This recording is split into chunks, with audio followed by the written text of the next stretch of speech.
So, I mean, if anybody has any question about who wins in Miami Beach over the long term, are the preservationists the winners or are the developers the winners?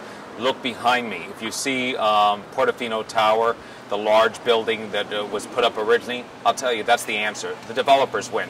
Real estate developers have carried the day in this town for years. They did when Carl Fisher was originally here and creating it from a barren sandbar into an initial resort, and they won when they put up the Fontainebleau and the Eden Rock, and when they made Mid-Beach a canyon of concrete, and then eventually when they came down here, the only thing that stopped them was that the Art Deco district took about 800 to 1,200 buildings and made them nationally protected. That they couldn't touch.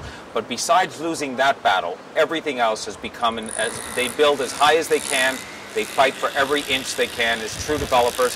And in the end, with City Hall not being strong and not having enough of a backbone, in the 70s, 80s, and 90s, they won the key battles to put up the big towers.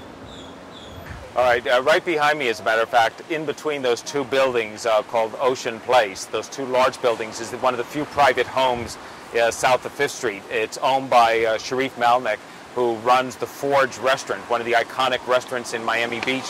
His father, Al Malnek, had created that restaurant.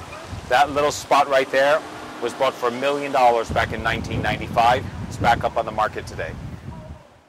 And in the end, this is part of the story of Miami Beach. It's what it's always been. The developers win. Who wins in the end? Not the residents, but the developers.